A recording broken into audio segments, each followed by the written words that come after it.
Hi, everyone. Welcome to First and North. My name is Luke Canellis, Fox 32 in Chicago. Joining me this week on First and North from Fox 2 in Detroit, he's also the play-by-play voice of the Lions, Dan Miller. From Fox 6 in Milwaukee, where they are still celebrating, Tim Van Voren. And from Fox 9 in Minneapolis, Pierre Nugent. All right, NFC North standings following Week 14. Packers move into the top spot. By the way, Green Bay has not won the NFC North since 2021. Bears now second in the NFC North after Green Bay halted their 5-game win streak. Lions with a big win over the Cowboys. Minnesota whacked Washington, but who hasn't this season? Vikings looking ahead to next season. All right, Rams atop the NFC at 10-3. Packers fall to the 2 seed. Bears the 7 seed. Eagles remain third despite losing to the Chargers on Monday night. Wild card led by the Seahawks, Niners, which had the bye week, and the Bears, who again fall to 7. Detroit and Carolina are on the outside looking in. Tim, I'll start with you, and I mean this with all sincerity, buddy. It was a great game. It was so good to see the Bears-Packers rivalry heat up again. It's been too long. Man, I really like that second half for the obvious reasons I'll get into. But first, how did you like the way the Packers played in that game?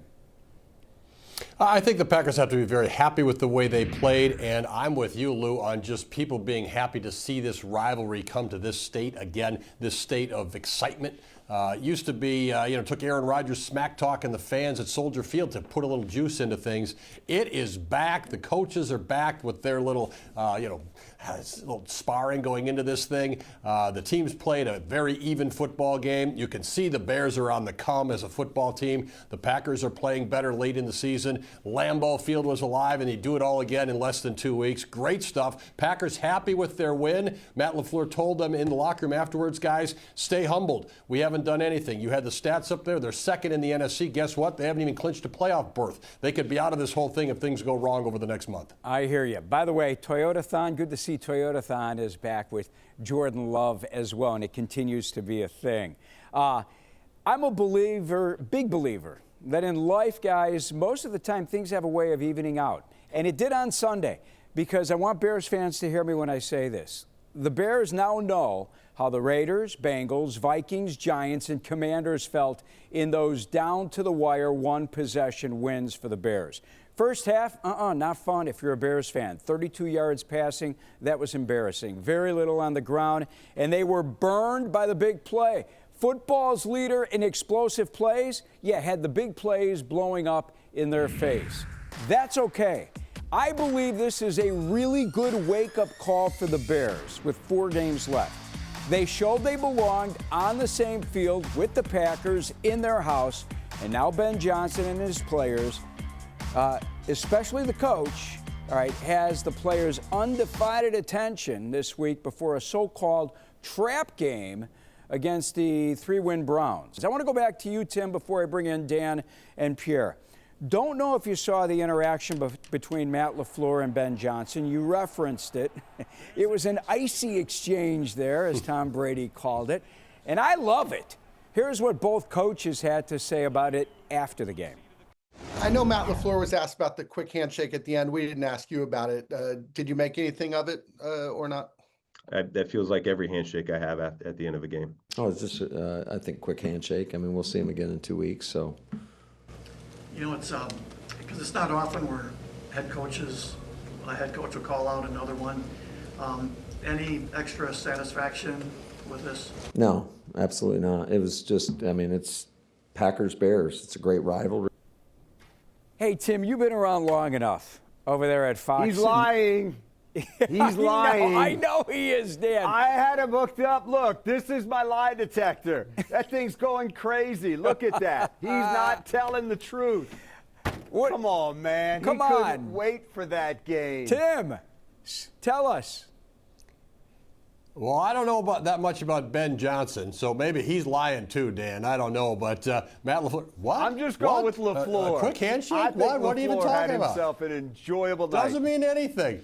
Oh, absolutely. Those coaches were talking about this thing ever since Ben Johnson made that comment in his introductory press conference almost a year ago. They kept it all internal. They said, let's not make a big deal of this. There's no question that there was an incredibly high degree of satisfaction in that Packers coaching room about this victory, partially because of what Ben Johnson started to stoke way back in January. You know what? It reminded me, Tim and Dan and Pierre, but I know Tim and Dan were around for these battles. The old Forrest Gregg, Mike Ditka battles. They hated each other, right?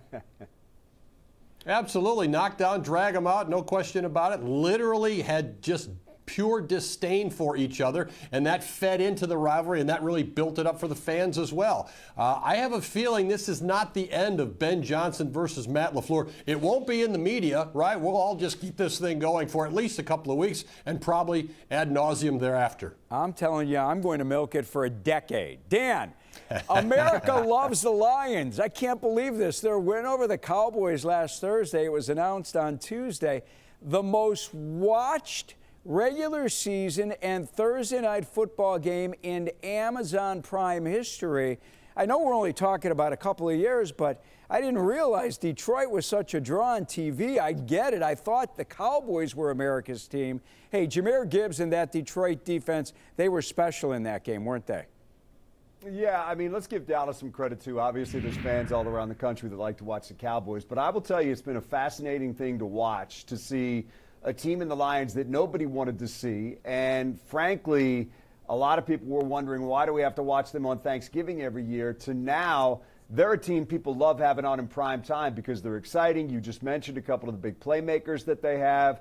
And they're good, and they've played a lot of exciting games in prime time. So it doesn't surprise me that, look, you got a captive audience, and this was a huge game, a must-win for both teams. And I think people bought into that. And it's not always the case this time of year that you have a game that has a lot on the line, but this one did. So, yeah, it's been fun to watch, obviously. Look, we just enjoy the team being better. But it's also fun to see the rest of the country buy into something Detroit's doing and the way they're doing it, because for a long time that obviously wasn't the case. Hey, Dan, I'll tell you what, I like watching Jahmyr Gibbs. That guy's lightning quick. He is going to break the bank this offseason. He's eligible for a contract extension, isn't he? Yeah, 2 more years on his contract because he was a first-round pick, so he has 5 total. But they look, he's extension eligible. I certainly think he is a guy that is going to be here for a while. But he's a cheat code, as has been said around here. He is a guy that is, much like J-Mo, a touchdown waiting to happen. You get the ball in his hands where he has a step on somebody, and anything can happen at that point. And, I mean, you go back to that win over the Giants, another one that they had to have. That was basically 3 drives that were driven by runs by Jahmyr Gibbs. So we love watching him. It's also kind of interesting the fact that the Lions caught a lot of grief for drafting a running back 12th overall in the first round. I don't think anybody's questioning that pick right now because he has been a big part of what has happened here in Detroit. You are so right. Pierre, the message from Kevin O'Connell this week was to play for your 16-year-old self. Now, be honest with me. Did it work because the Vikings played free and easy with nothing to lose, or did it work because the Commanders are just bad? Can it be just a little bit of both? I would have to imagine that it's a little bit of both, but either way, the result is the same, Lou, as the Vikings are back in the win column for the first time since Week 9, and it seemed to have worked for Minnesota. And, of course, everybody wants to focus in on J.J. McCarthy, who played mistake-free football, and that's certainly a great sign because we haven't seen much mistake-free football from J.J. McCarthy. But, yeah, it absolutely did work for Minnesota as they railroaded Washington 31-0 to get back into the win column. So I'm not really going to argue with the message as long as the result is the result that we saw on Sunday. I'll tell you what, Andrew Van Ginkel, he looked like his old self from last season. I want to get to McCarthy before I let you go. Got his first career win at home, first time this season, looked comfortable. Everyone now in Minnesota back on the McCarthy bandwagon? I wouldn't even say that they jumped off the bandwagon to begin with. I think everybody is just a little upset on the bandwagon with the results that we've seen so far from J.J. McCarthy, because really the Vikings don't really have any other choice but to continue to ride this bandwagon with J.J. McCarthy. But yes, everybody is still on board with his potential and what they expect him to be in the future. What bothers me a little bit is he finally put together a full 60 minutes of football. We've been waiting weeks and weeks for J.J. McCarthy to put together a full 60 minutes of football, and then people want to poo-poo it because they played Washington. Well, for 40-plus years, I've been told that it's any given Sunday in this league, and every team has good players on it. So now when J.J. McCarthy finally puts a good performance together, we want to kind of excuse it away just because he played Washington? Stop it. You got to stop it with that. He put together a great 60 minutes of football. It's the best we've seen him look in a Vikings uniform. Finally, we see something that gives us some encouragement and something to build off of moving forward with number 9. Tim, give me 30 seconds. Just a year ago, Packers were 1-5 in the division last year. Now 4-0. Keyshawn Nixon said that their goal is to go undefeated. You think they can do it? It's set up for them. They talked about this repeatedly. I do think, and Lou, you and I have talked about on your other shows, that it's going to be tough for either the Packers or the Bears to sweep this season series. So I'm expecting a split, and that would make them not unbeaten in the NFC North, but a major step up over last year, which was an embarrassment to all involved. All right, Dan, real quickly, I want you to close out the segment. We're going to get into Brian Branch's injury in the next segment, but Dan Campbell spoke to the media yesterday. Here's what he had to say about the Lions' stretch ahead. It really is the same approach. Nothing has changed.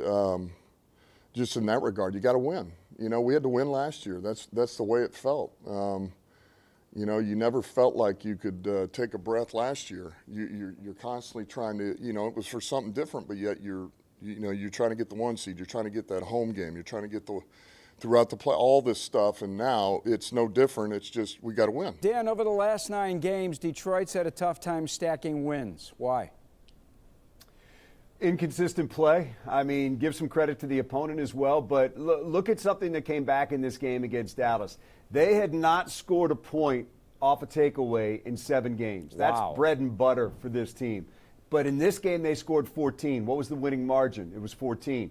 That part of their football team came back, complementary football. Take the ball away, march it down the field with a high-powered offense. That's what they did against Dallas. That's got to be part of the recipe going forward. They've got to take the ball away, give the other team empty possessions like this week against Los Angeles, and find a way to then turn that into points going the other way. So that's Dan Campbell right there. That was a question I asked him about the difference between last year when they were being chased and this year where they're trying to chase teams down. And he just said there's no difference. We just have to find a way to win every single week. And they do. They don't have much margin for error left in this playoff race if they want to be in the postseason. So that recipe you saw against Dallas, that urgency, that's got to be there the rest of the way. They didn't play well for about a month and a half, Lou, outside of a game against Washington, which we've all beaten up now to this point. But they got to be better than they were during that 7-game stretch. Great nugget, Dan. Great nugget. We need to take a timeout. When we come back here on First and North, Dan is going to talk about the Lions and how they were hit with another injury to their secondary as we get the latest on the injury front around the division. Comes again right after this on First and North. It's Bears. What a day for football. It's game day. No better way to start off the season than right here at the Walter Duck. It's live. To be out here with the Bears fans. They're ready. Bears game day live Sunday at 9:30 on Fox Chicago.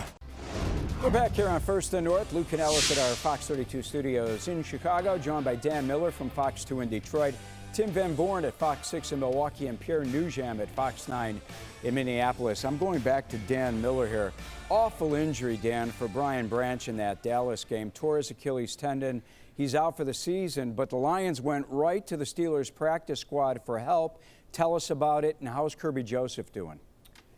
Yeah, and the hope is that Kirby might be able to play this week. We'll know more once he gets out and gets a couple of practices in and they see how he reacts. He's got a knee that they've talked about is just not going to get much better, so it's something he's got to learn to deal with.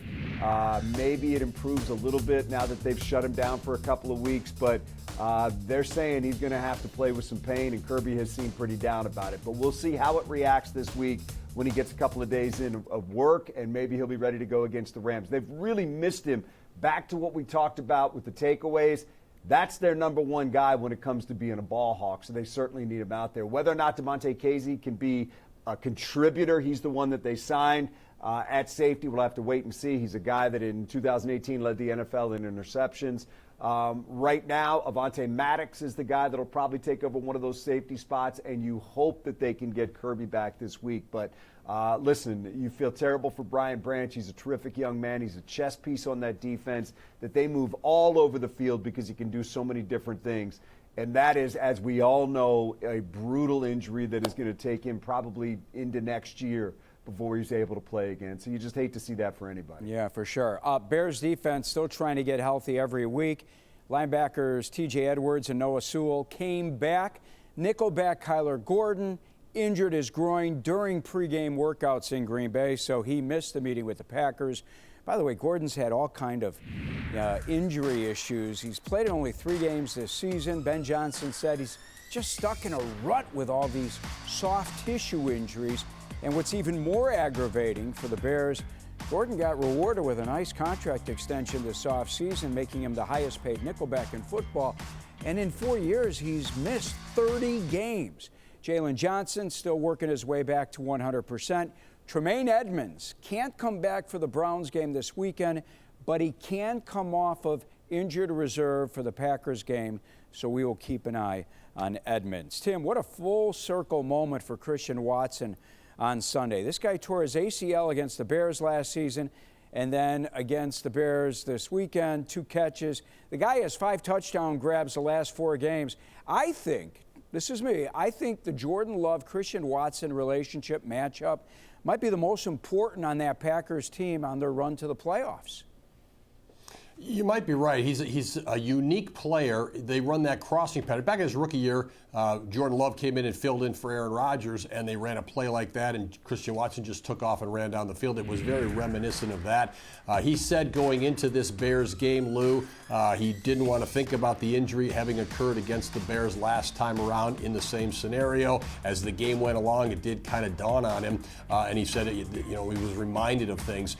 He's just been a terrific player. You look at the numbers over the last 4 games, and the Packers gave him a 1-year contract extension while he was rehabbing the knee injury, and there were some doubters about that. Now, my goodness, that's one of the best investments the Packers could have made. Watson very comfortable in Green Bay, and he's going to have a whole lot more than just 1 year to go with this football team. He's got speed, 6'4", he's got size. What else do you want from a wideout? By the way, Packers got Jaden Reed back. Snap count, it'll keep going up, I assume. Matthew Golden, Dontavian Wicks, they're dealing with injuries. You think they'll play at Denver, Tim?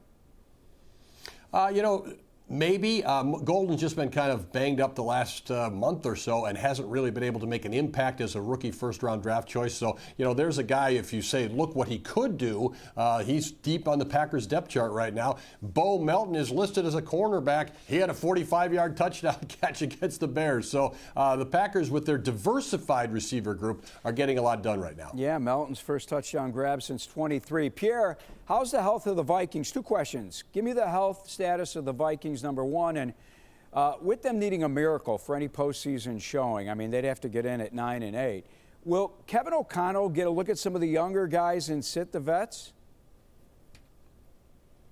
Well, first and foremost, on the injury front, clean bill of health. That's certainly the good news for the Minnesota Vikings. Kevin O'Connell, after the game, didn't have any injury updates to provide. Didn't have any updates as well on Monday. So clean bill of health for the Vikings. And Lou, to answer your second question, no, not necessarily. I don't think so. I think everybody wants to continue to go for it as long as they're not mathematically eliminated. And really, when you look at this team, in particular the offensive line, all 5 starters that started in that game against Washington finally finished the game. First time all season, those 5 started and finished the game. We saw them start all 5 from left to right in that game against the Packers a few weeks ago. However, Christian Darrisaw and Donovan Jackson left the game with injury. So I still think that Minnesota, as long as they're not mathematically eliminated, Kevin O'Connell's going to try to get every last ounce of energy and effort from these guys. And I don't see any younger players cracking the lineup anytime soon because they want to go for it, even though it's a long shot to get to the postseason. Last minute of the segment, I'm going to end it with you, Pierre. Justin Jefferson's numbers awful again.